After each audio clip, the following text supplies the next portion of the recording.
Dapat tugas dari Ning Ella berdiri, saya mboten wantun menolak.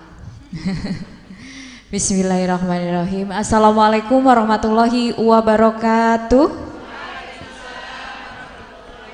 Terima kasih. Pertama-tama izinkan saya untuk mengajak kita semua menengadahkan tangan, memanjatkan puja dan syukur kehadirat Tuhan Yang Maha Kuasa atas limpahan rahmat dan karunia. Kita masih diberi kesempatan untuk bersilaturahim, mengasah ketajaman otak kita berpikir dengan bertemunya kita berdiskusi bersama, bukan belajar bareng tapi diskusi bersama ya di dalam forum ini, sehingga pisau-pisau analisa kita, pikiran kita itu selalu terasah dan kita menjadi pisau yang tajam gitu ya, peluru yang tajam untuk bisa memberikan kontribusi besar dimulai dari keluarga kita dan untuk bangsa dan negara. Saudara-saudaraku umat muslim yang sangat-sangat saya sayangi, saya banggakan, kalau ini temanya adalah belajar bareng, saya khawatir salah karena saya masih muda. Mungkin saya seumuran anak panjenengan sedoyo, mungkin cucu ya. Namun hari ini lebih kepada berbagi pengalaman dari best practice selama saya hidup 33 tahun. Umurku iki piro ya kok lali ya? 32 tahun ya. 33 masih November ya. 32 tahun saya terlahir sebagai perempuan, menghadapi hitam putihnya kehidupan, dan mungkin akan saya sharing di sini hingga pada titik di mana saya berdiri di panggung ini bertemu dengan panjenengan sebagai pendamping dari Bapak Bupati Kabupaten Trenggalek. Saudara-saudaraku yang sangat-sangat saya cintai, saya selalu percaya ketika kita berbicara tentang pengarus utamaan gender di dalam pembangunan sebuah kabupaten, maka ini ditujukan untuk membangun kesadaran bahwa gender antara perempuan dan laki-laki itu setara. Setara itu bukan sama. Kalau kita membahas tentang isu pemberdayaan, bukan berarti pemberdayaannya menjadi pemberdayaan yang kebablasan. Benar kata Neng Ella tadi. Bukan karena kita merasa kita sudah berdaya dan yakin akan berdaya, lalu kita nggak butuh lagi pasangan kita, suami kita, atau orang lain. Karena di dalam isu pengarus utamaan gender itu mengangkat perjuangan kesetaraan, bukan kesamaan. Karena laki-laki dan perempuan itu setara, tapi tidak akan pernah bisa sama. Tanggung jawabnya, perannya semua berbeda. Maka di dalam isu pemberdayaan perempuan selalu membahas tentang kesetaraan peran. Bukan siapa yang lebih menang, siapa yang lebih kalah, siapa yang lebih kuat, siapa yang lebih lemah, tidak. Tetapi peran antara laki-laki dan perempuan ini harus menjadi sebuah kesatuan yang akan menukik, menyerang, menekan angka kemiskinan yang ada di Republik Indonesia. Nah, kita semua membahas pemberdayaan perempuan ini utamanya dalam membuka kesadaran bahwa rata-rata yang masih sering terjerembab pada kemiskinan yang terstruktur itu adalah kaum perempuan. Tadi disampaikan oleh Ning Uswa Syekoh bahwa hampir 80% ya perempuan itu sudah malas membaca buku, malas mengenal literasi. Mungkin bukan malas, tapi tidak punya waktu. Karena kita juga punya beban ganda. Saya selalu bilang dengan suami saya, wahai kakandaku yang kucintai. Saya taruh HP dulu, takut yang orang bersangkutan telepon. Jikalau aku dan dirimu dihadapkan di sebuah perlombaan lari, kamu selalu di sebelah kananku dan aku di sebelah kirimu. Jangan cari perempuan lain ya di sebelah kirimu. Lomba lari nih Bu. Biasanya lomba lari kan gini ya, ready, steady, go gitu ya. Ready-nya bareng, steady-nya bareng, go-nya Mas Ipin lari dulu Bu. Kenapa bisa gitu? Karena di hadapan saya, di depan saya ada mesin cuci, ada anak, ada popok bayi, ada bayar listrik, leres. Dan hari ini ibu-ibu pirsa napa mboten, saya hanya menunjukkan rahasia saya ke Ning Uswasaiko tadi. Apa yang saya lakukan? Saya sedang mencari asisten rumah tangga karena satu asisten rumah tangga saya menikah bulan depan. Nah, ini kesedihan yang pasti dirasakan semua ibu-ibu. Nah itu loh Bu, perempuan itu punya apa? Beban ganda, tanggung jawab ganda. Kalau laki-laki lari nih ngewes gitu ya, perempuan ada banyak cucian ya wis diangkati apa gurung, kemudian ya popok semuanya, masalah domestik rumah tangga itu masih perempuan. Jadi mau seberdaya apapun perempuan, mau dia sebagai direktur perusahaan, sebagai menteri keuangan, tanggung jawab di dalam mengurus domestik rumah tangga itu masih harus dilakukan oleh perempuan. Soal pengasuhan ya, soal cuci-cuci, meskipun ada beberapa dalil yang mengatakan cuci baju, cuci piring itu sebenarnya adalah tanggung jawab laki-laki, tapi saya menggarisbawahi adalah kesetaraan peran di dalam rumah tangga. Jadi siapa yang terlihat lelah ya saling membantu. Nah ada proses kesalingan ini yang harus kita bedah, yang harus kita pahami. Maka pada hari ini saya sebagai perempuan melihat betapa beruntungnya saya, Allah selalu mendampingi setiap perjalanan saya. Saya tidak mengatakan saya bisa berdiri di sini itu karena hasil kerja keras saya sendiri, kemampuan saya sendiri. Tidak. Tapi karena Allah telah menggodok masa kecil saya, masa bertumbuh saya, sehingga penggodokan itu membuat saya memiliki pisau analisa yang sangat tajam. Perempuan tidak hanya sekedar objek yang menerima pertolongan dari pemerintah, diberikan haknya, diberikan kesempatan, tidak, tapi perempuan adalah pelopor peradaban dunia. Perempuan itu bukan hanya kita bersuara, tolong berikan kita hak, tolong berikan kita program, tolong berikan kita kesempatan untuk berbicara di ruang-ruang publik. Tidak.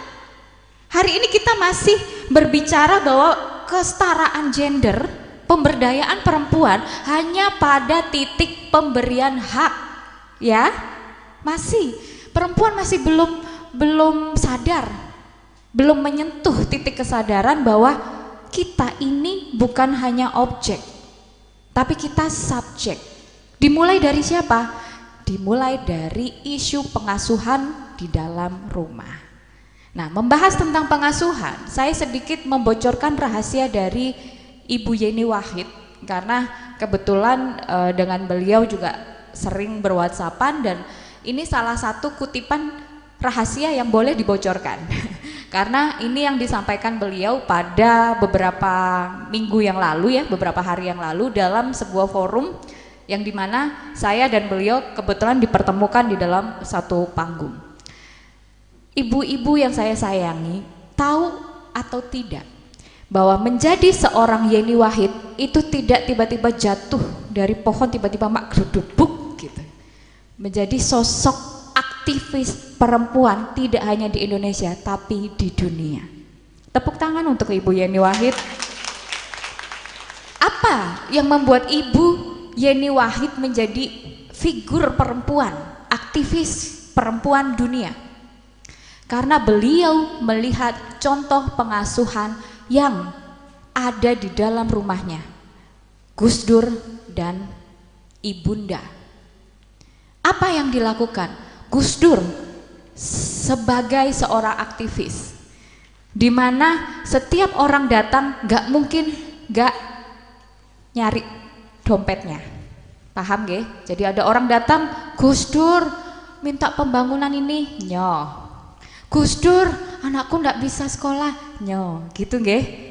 Nah, melihat handicap ini, ibunda Ibu Yeni Wahid pada akhirnya berjualan, membuka toko kelontong.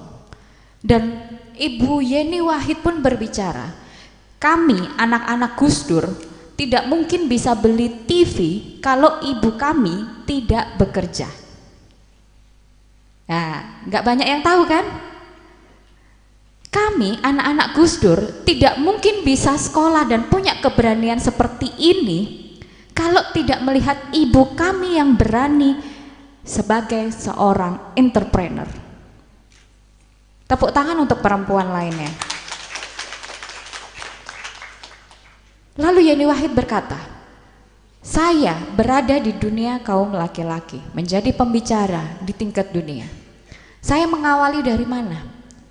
Dari setiap saya mendampingi Gus Dur ke pertemuan. Kan biasa ya kalau pertemuan itu, ini katanya Yeni Wahid, saya juga belum tentu punya keberanian seperti Ibu Yeni Wahid.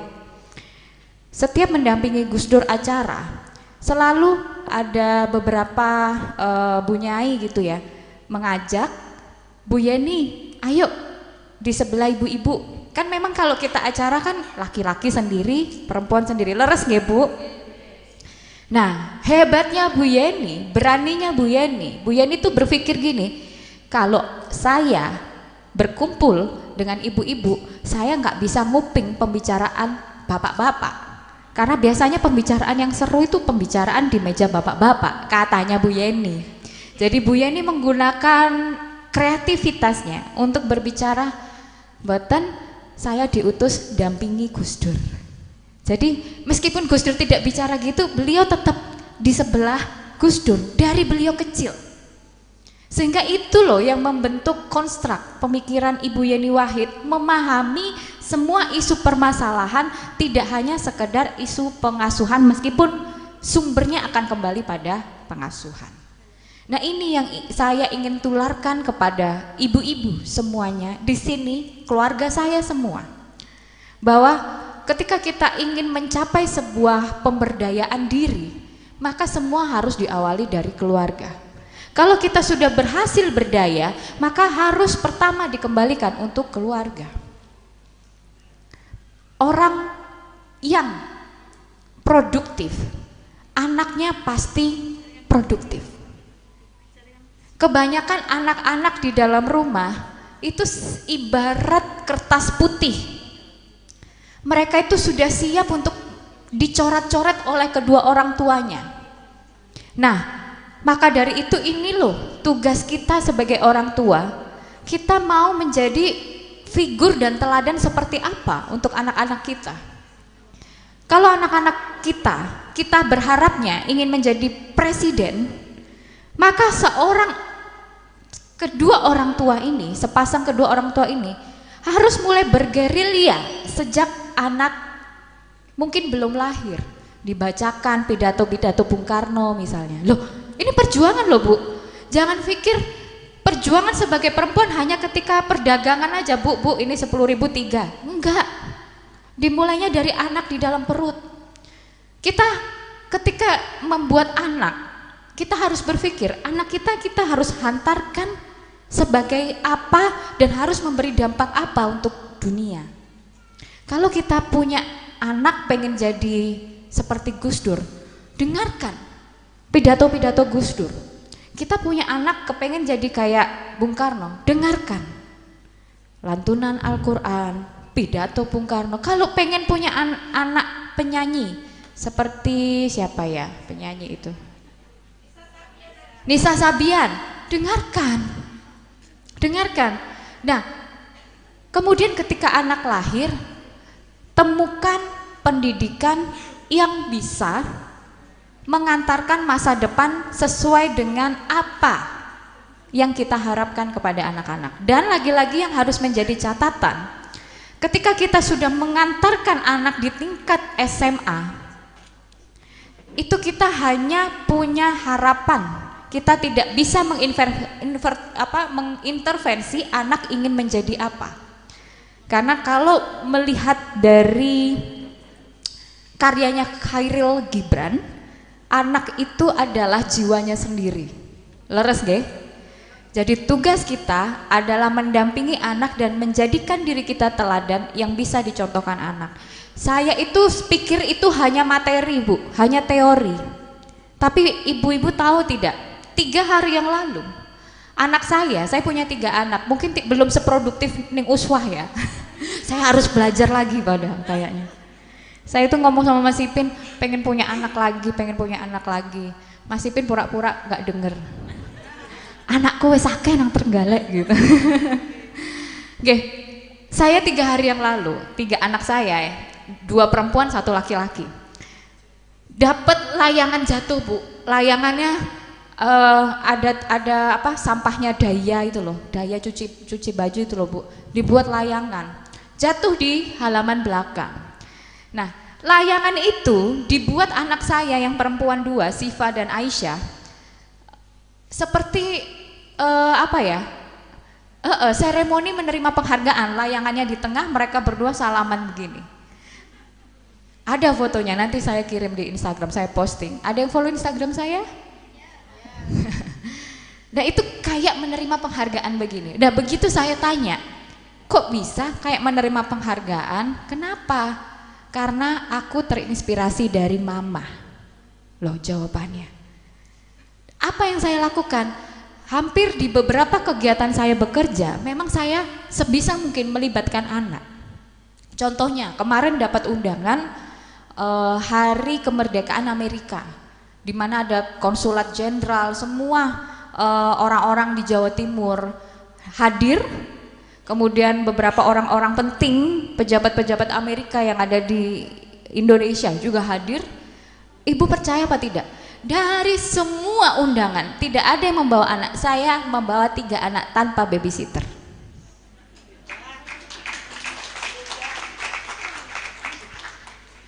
Ini yang jarang dikupas, bahwa isu pemberdayaan perempuan itu jangan selalu berpusat pada diri kita sendiri, si pembicara atau si pejuang, tapi semua kembali harus pada keluarga.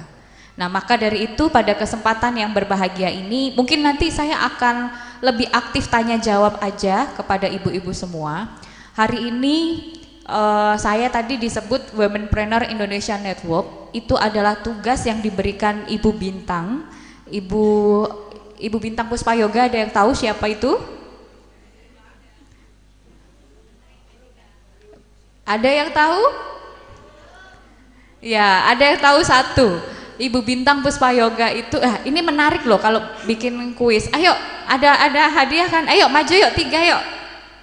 Yuk, siapa yang tahu Ibu Bintang Puspayoga itu siapa? Angkat tangan. Izin Nengela boleh ya memberikan hadiah ya? Ayo, kita kan membahas perempuan nih, membahas pemberdayaan perempuan. Siapa sih Ibu Bintang Puspayoga? Oh, kalau jawabnya sudah general gini, hadiahnya akhirnya gak laku. Ya, Ibu Menteri Pemberdayaan dan Perlindungan Perempuan dan Anak Republik Indonesia. Nah, Ibu Bintang memberikan tugas kepada saya untuk aktif di dalam Womenpreneur Indonesia Network. Nah, karena apa? Karena saya menggelorakan Uprintis Indonesia. Kenapa sih harus ada Uprintis? Ibu-ibu saya itu SD, di sekolah SD Islam Kiai Ibrahim Surabaya. Nah, ibu-ibu kalau ke Surabaya boleh coba mampir. Sekolahnya kecil tapi saya sangat bersyukur tumbuh di sekolah itu. Benar bahwa sebagai perempuan, sebagai insan manusia, hal paling utama adalah pendidikan akhlak. pendidikan agama, dan saya bersyukur sekali pondasi saya berawal mulai TK sampai SD saya berawal dari sekolah dasar Islam Ibrahim Surabaya. Apa yang saya dapatkan di sekolah itu, ibu-ibu?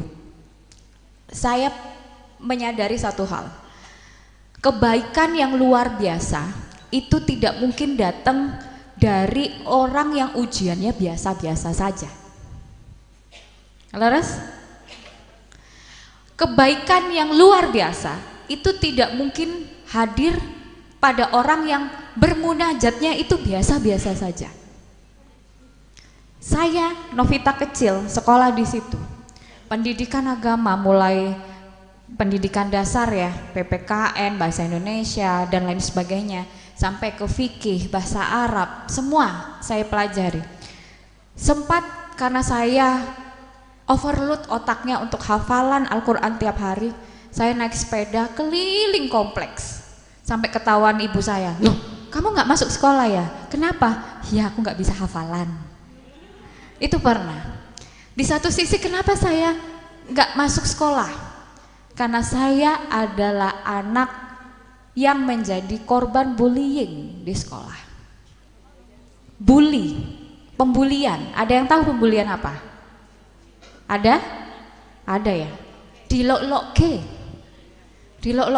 Kalau saya duduk di belakang, tas saya duduk di depan, tas saya dibuang ke belakang, harus duduk paling belakang.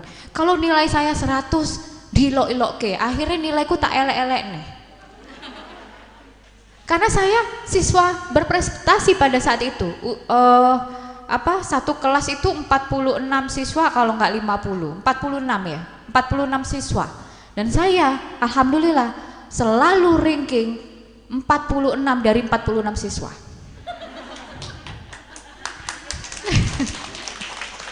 Biar nggak ngantuk ini. Jadi yang diceritakan biar nggak baik-baik aja ya. Kita harus tahu perjuangan Bu Novita sampai sekarang ini gimana gitu. Saya selalu ranking 46 dari 46 siswa. Benar. Kenapa?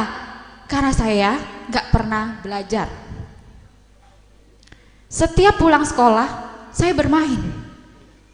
Saya tidak pernah disuruh orang tua saya belajar. Tidak pernah, Bu. Jadi besok itu ujian akhir, saya nggak belajar sama sekali. Jawab ulangan ya, draft ulangan, itu pakai kancing baju A, B, C. Pernah kayak gitu, karena apa? Karena ketika nilai saya 100 di kelas 2 SD, saya dibully. Itu mempengaruhi saya punya mungkin kesehatan mental ya pada waktu itu. Jadi akhirnya saya ya udah, untuk menghindari pembulian lebih baik saya saya berprestasi tapi di bagian pintu belakang kalau di pesawat ya. Nah itu pembulian itu membuat saya tuh berpikir, Bu. Jadi saya tidak pernah menangis even itu di depan teman-teman yang membuli saya. Contoh, pembulian paling saya ingat hingga hari ini adalah kayaknya Ibu Novita ini besarnya akan jadi, bukan ibu ya dulu, Novita ini kayaknya besarnya akan jadi pelacur gitu. Anak kecil masih 3 SD. Iya. Dan ini tidak terjadi hanya pada saya, dan saya bersyukur, Bu, ketika menjadi ibu bupati melihat akar rumput kejadian banyak. Anak 3 tahun diantar supir pipis, kemudian pulang nangis-nangis sampai berdarah karena ada pencabulan. Ada seorang laki-laki yang tega mencabuli anak masih usia 3 tahun, dan saya harus mendampingi anak tersebut mulai dari mental sampai mengurus ke ranah hukum. Nah, saya bersyukur, Bu. Kenapa? Karena dari kecil saya menghidupi kehidupan itu, sehingga ketika suami saya dipertemukan seorang laki-laki di mana kami saat ini diberikan tugas menjadi bupati, salah seorang kepala daerah. Ini bukan lagi sebuah tanggung jawab saya di atas kertas, tapi ini panggilan dari hati. Dan saya berpikir, kalau saya hanya ada di Trenggalek saja, saya tidak kuat memberi intervensi di Trenggalek. Saya tidak kuat melindungi setiap anak dan perempuan yang ada di Kabupaten Trenggalek kalau saya tidak punya networking di nasional. Karena saya merasakan, Bu, sejak 2019 saya mubeng keliling sebagai ketua TPPKK. Apakah masalahnya selesai? Gak, ya panggah akeh. Leres, tambah lagi 2020. Pandemi COVID, 2021 pandemi COVID, sudah APBD kecil, dipotong lagi karena pandemi COVID, terus masalahnya beranak pinak. Karena pandemi COVID kan, kemiskinannya makin lebar, kekerasan pada perempuan dan anak juga makin lebar. Ya mungkin produksi anak juga jadi makin banyak gitu saat pandemi COVID. Nah, kalau anak yang diproduksi semakin banyak tapi persiapan kedua orang tuanya belum matang, apa tidak menurunkan kemiskinan? Bukan angka kemiskinan yang menurun, tapi apa itu namanya? Wasiatnya. Apa ya? Turun-temurun dari ibu, anak, cucu, kemiskinannya turun temurun ke anak. Nah, ini loh, Bu, yang Masya Allah saya selalu mengatakan bahwa kita itu masih terjerembab pada kemiskinan yang terstruktur. Maka dari itu setiap pemberdayaan ekonomi pada perempuan itu selalu menjadi sebuah barier, perjuangan, upaya agar perempuan itu bisa keluar dari garis kemiskinan di lingkup keluarganya. Itu dulu. Kalau dari lingkup keluarganya sudah berdaya, sudah punya penghasilan, maka perlahan demi perlahan saya ajak pembahasan ini menjadi lebih dalam. Apa, Bu?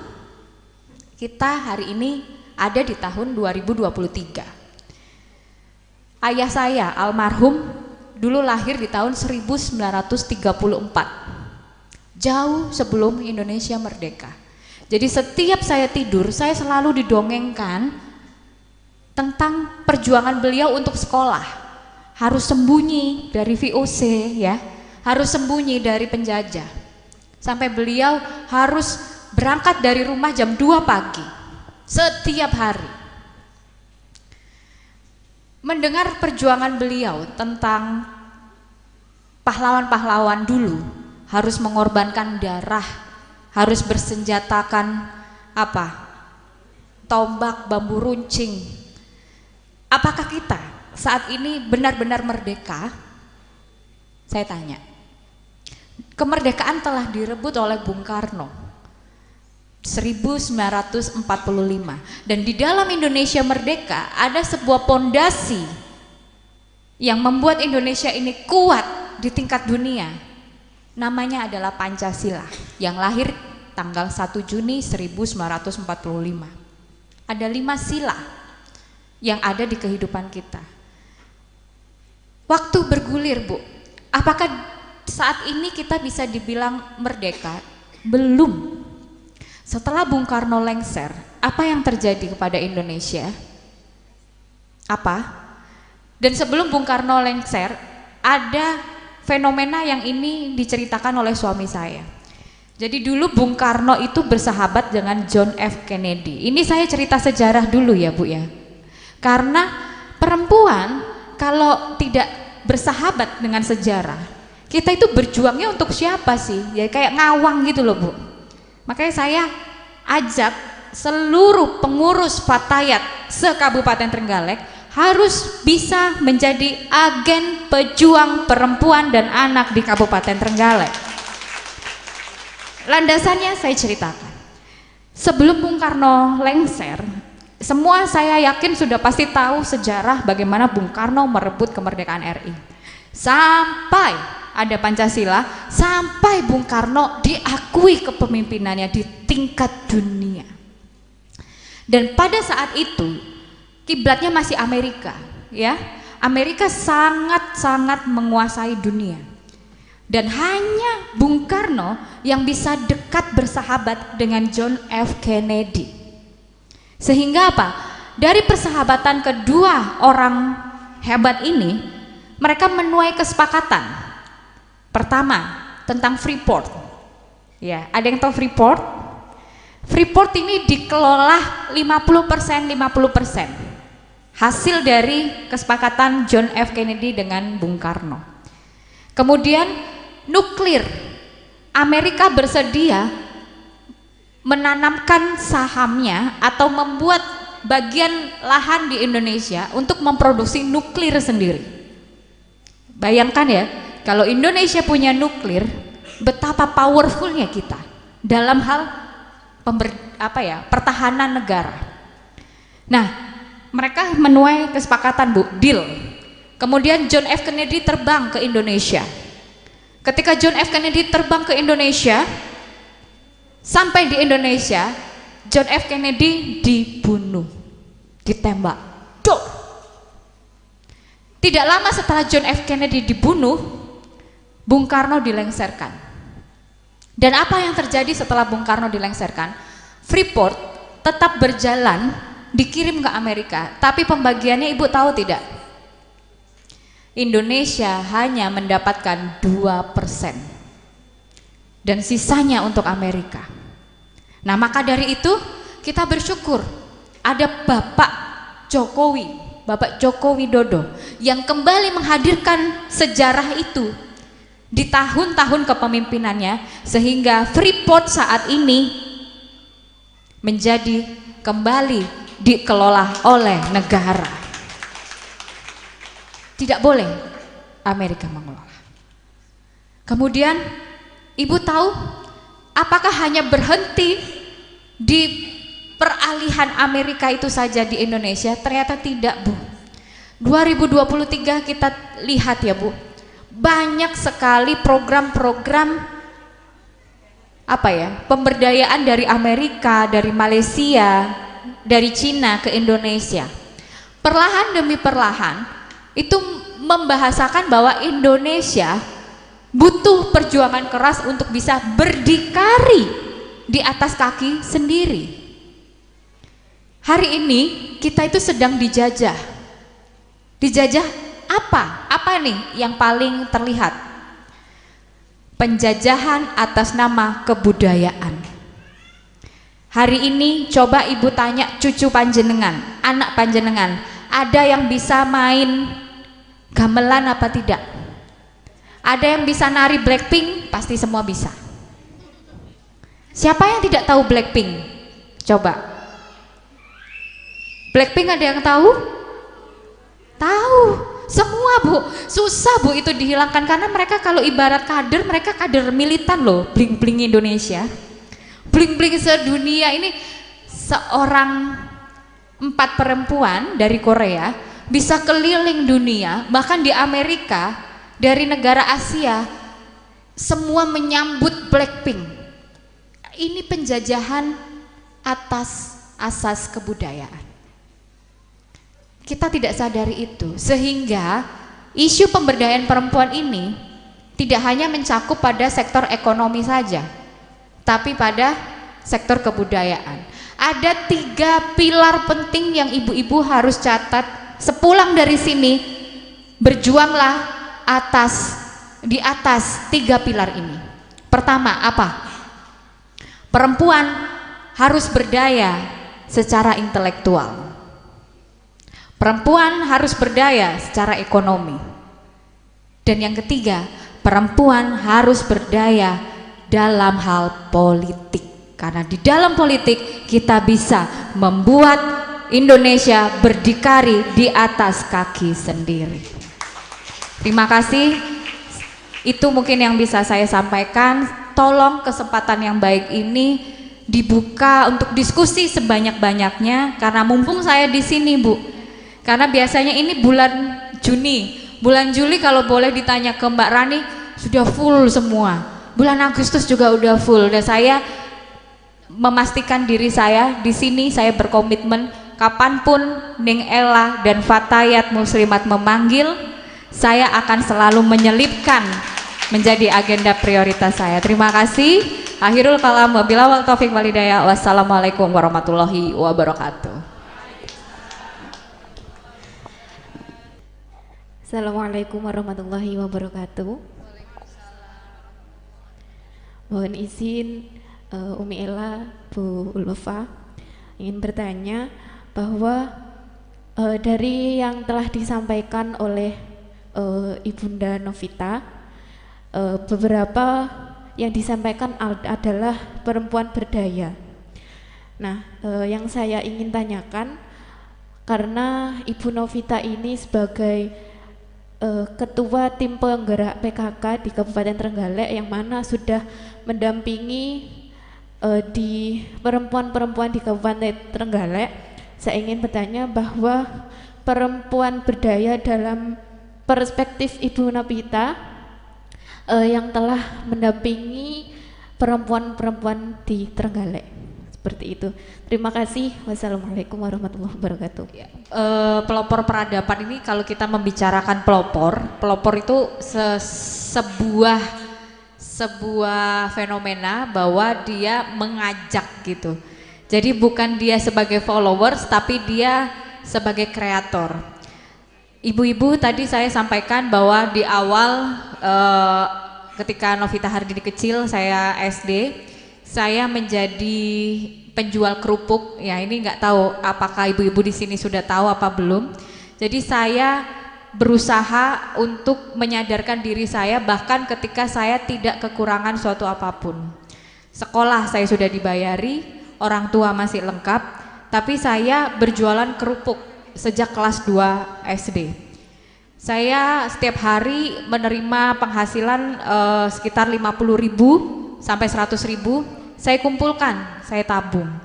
SMP saya nggak berjualan karena di situ saya sudah punya rasa malu, sudah mengenal rasa malu. Di sana saya sudah mulai dibicarakan, ya tadi katanya Ning, digibahkan, dibicarakan, ada yang positif, ada yang negatif, jadi tidak berjualan. SMA saya mulai berjualan tapi produk orang lain. Apa yang saya lakukan kelas 2 SMA? Saya melamar menjadi sales. Saya sales di beberapa multi company.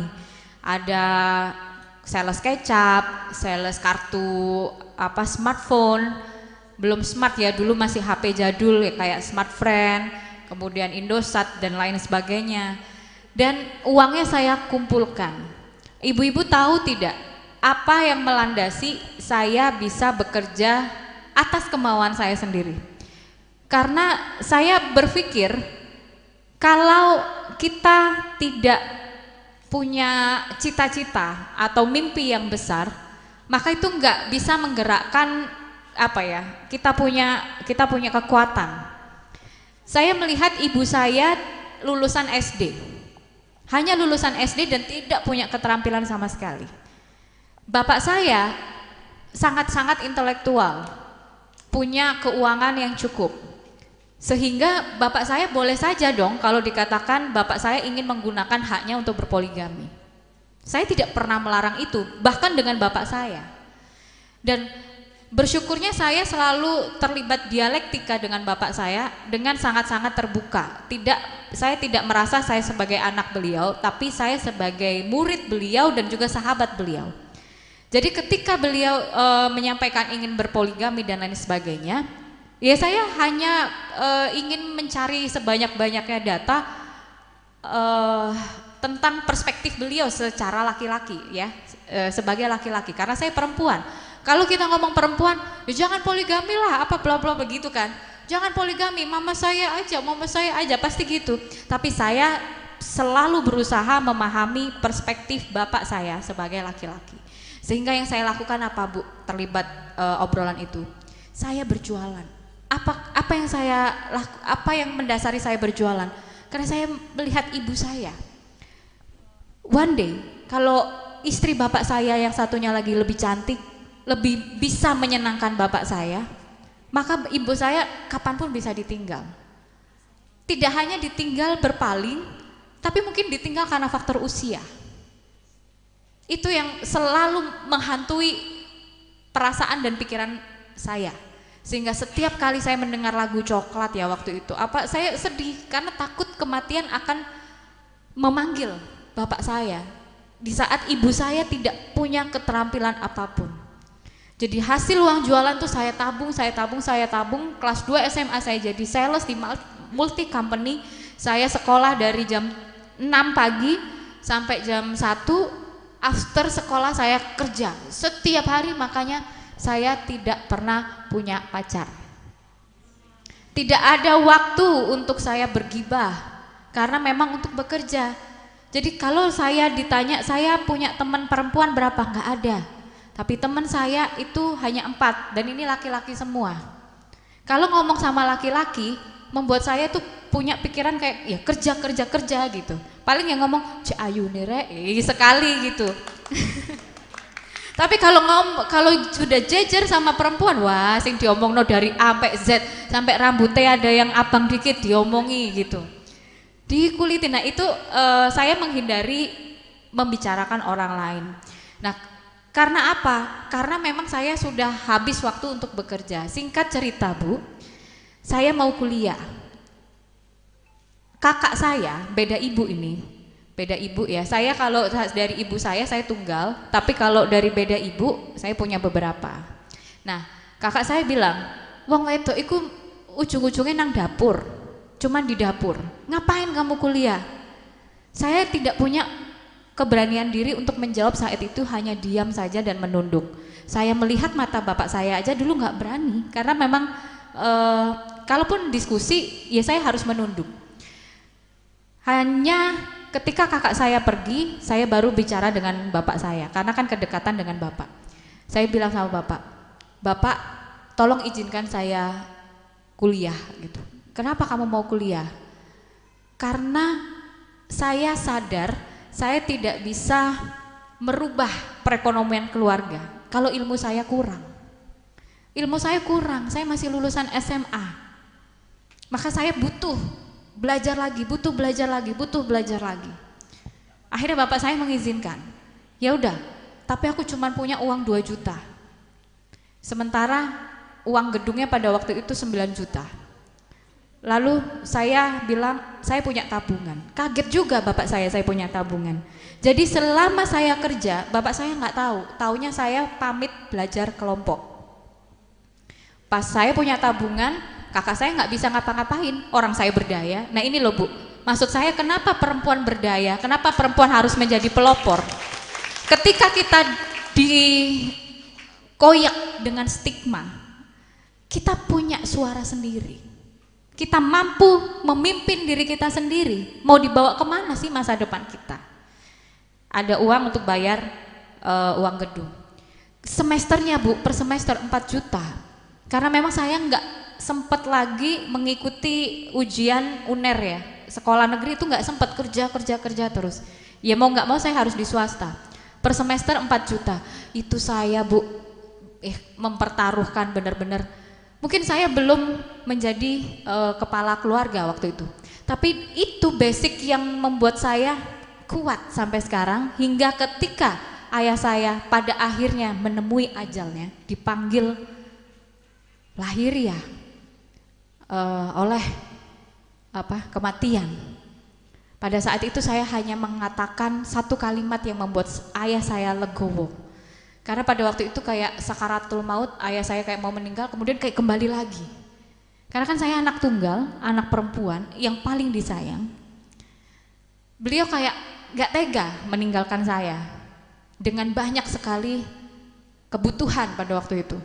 Saya hanya mengeluarkan satu kalimat, Bapak Sarimawon, insya Allah aku bisa menjaga mama, lahir dan batinnya. Doakan aku dari sana. Dan dari situ semua bermula. Saya pertama kali menjadi kepala keluarga dari 11 saudara. Apa yang saya lakukan? Ya bekerja Bu, bekerja. Saya nggak punya kepikiran punya usaha apa, hanya bekerja. Pokoknya satu hari saya butuh berapa rupiah untuk memenuhi kulkas. Isi kulkas ini ada apa aja, bayar listrik apa, bayar air, bayar keamanan rumah. Sampai pada akhirnya saya menemukan sebuah pola, kita harus berwirausaha.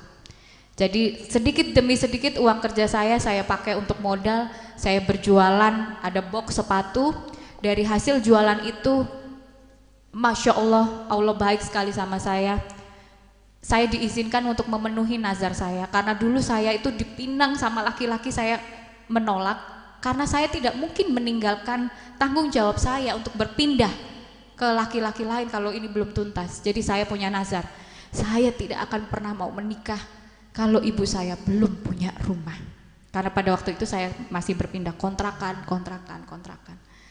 Dan hasil dari saya berwirausaha, saya bisa membelikan rumah senilai 300 juta pada tahun 2012. Saya merasa tanggung jawab saya pertama, janji saya kepada almarhum ayah, oke, tuntas. Dan kok dilalah 3 bulan setelah saya membeli rumah, saya bertemu Mas Ipin. Jadi ketika bertemu Mas Ipin, bukan cinta yang saya rasakan. Ini yang harus kita ajari kepada generasi muda. Apa? Koneksi. Mau kita membangun cinta romantis seperti apa? Kalau tidak ada koneksi, Tuhan tidak berbicara di situ.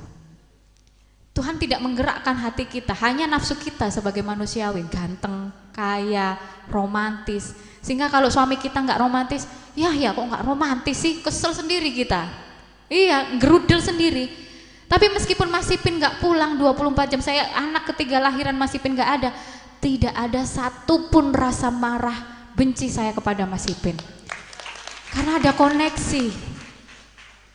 Sehingga ketika Mas Ipin terpilih menjadi wakil bupati, menjadi bupati, 100% prioritasnya untuk masyarakat, saya mendukung 1000%. Jadi semua keperluan domestik, saya tidak ingin membebani suami saya. Jadi saya hanya cerita saja, ini ya listrik udah beres, ini udah beres, ini udah beres. Ini loh Bu yang dinamakan perempuan sebagai pelopor peradaban. Perempuan bukan objek, tapi kita yang menggerakkan roda kehidupan. Dari mana? Dari kasih sayang kita, dari pikiran kita, dari gagasan kita, dari kontribusi kita sebagai apa? Sebagai anak, sebagai ibu, sebagai istri, dan sebagai makhluk sosial. Kalau kita sudah berdaya, kita memberikan CSR. Apa itu CSR? Bantuan. Bantuan ke pesantren ini, bantuan ke kelompok ini, ke komunitas ini. Makanya penting bagi kita berdaya secara intelektual, berdaya secara ekonomi, sehingga kita dapat membentuk sebuah dampak secara keseluruhan, di mana di situ kita bisa menyebut diri kita sendiri sebagai pelopor peradaban. Gitu. Terima kasih. Ya, langsung menyambung pertanyaan yang kedua. Bu Novita dulu. Saya ya? Nggih. Perempuan berdaya. Perempuan berdaya dalam perspektif Bu Novita sebagai tim menggerak PKK Trenggalek yang telah mendampingi perempuan-perempuan Trenggalek. Ya, kalau kita berbicara tantangan hari ini ya, bagaimana kita mencapai keberdayaan perempuan. Pertama, kita harus sadar bahwa belajar itu tidak cukup ketika kita mentas di S1 atau S2. Kita harus terus punya kesadaran belajar terus. Arti perempuan berdaya di mata saya adalah perempuan yang punya keinginan untuk terus belajar. Karena ketika saya menjadi ketua tim penggerak PKK, partner kerja saya itu variatif Bu. Ada yang muda, ada yang kolonial katanya Ning Uswah tadi. Ada yang milenial, ada yang kolonial. Cara menghadapinya itu juga berbeda. Cara komunikasinya juga berbeda. Bagaimana seorang Ibu Novita, usianya masih 24 tahun pada waktu itu, harus menjadi pemimpin dari 850.000 masyarakat, di mana macam-macamnya itu sangat variatif ya.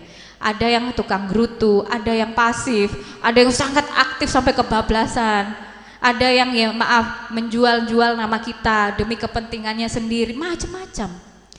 Nah, maka dari itu perempuan berdaya di era saat ini adalah perempuan yang punya kesadaran untuk terus mau belajar. Apalagi tema hari ini adalah tentang transformasi digital. Apakah kita saat ini harus belajar digital? Iya, harus.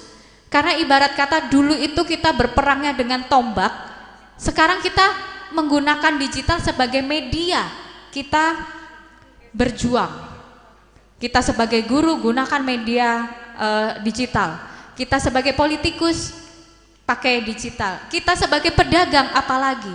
Bu, saya sebagai ketua tim penggerak PKK, banyak sekali binaan kami di Trenggalek, satu hari itu 10 juta rupiah bisa didapat. Dengan apa? Dia masih bisa ngomong anak, masih bisa nyusui anak, masih bisa masak di rumah. Karena apa? Karena dia berjualan dari digital. Nggak kayak saya dulu harus dari rumah ke rumah, rumah ke rumah. Kadang baru lihat muka saya langsung pintu dibanting, gak nerima. Aku nggak mau gitu. Itu dulu saya ngalamin jadi sales. Makanya sekarang saya mau dihujat mau apa, wis kebal. Belajarnya wis suwi, wis dari kelas 2 SD sampai jadi sales. Enggak, belajarnya. Tapi di sini saya mau ngajak ibu-ibu untuk berdigital karena apa? Peluangnya sangat-sangat luar biasa. Dari mana kita bisa berjualan 10 juta sehari kalau tidak digital? Dari digital. Maka kalau katanya tokoh ekonomi dunia Pak Hermawan Kertajaya, ada saat ini kita sedang berada di industri 4.0, yaitu bagaimana kita bertransformasi dengan teknologi, dengan digital. Tapi next tahun 2024, bahkan sekarang boleh kita belajar industri 5.0. Apa itu? Gabungan antara digital dan humanisme, manusia. Karena sesungguhnya digital ini nggak bisa gerak kalau nggak ada pikiran manusia yang menggerakkan. Ini kadangkala kita sebagai pembina UMKM di Uprintis ya Bu, ini saya keliling Bu, di Medan, di NTT, Jawa Tengah, hampir 13.000 membernya Uprintis saat ini, perempuan semua punya usaha semua. Kadangkala masih ada pikiran gini, Bu, saya itu kan sudah di digital, tapi kok ya aku gak soge-soge. Nah wong digital itu alat kok, semua kan masih dari pikiran. Bu, ya bener toh Bu. Makanya penggabungan antara digital dan pikiran kita tetap diperlukan. Maka perempuan berdaya, sekali lagi saya katakan, adalah perempuan yang punya keinginan untuk terus belajar tanpa kenal menyerah.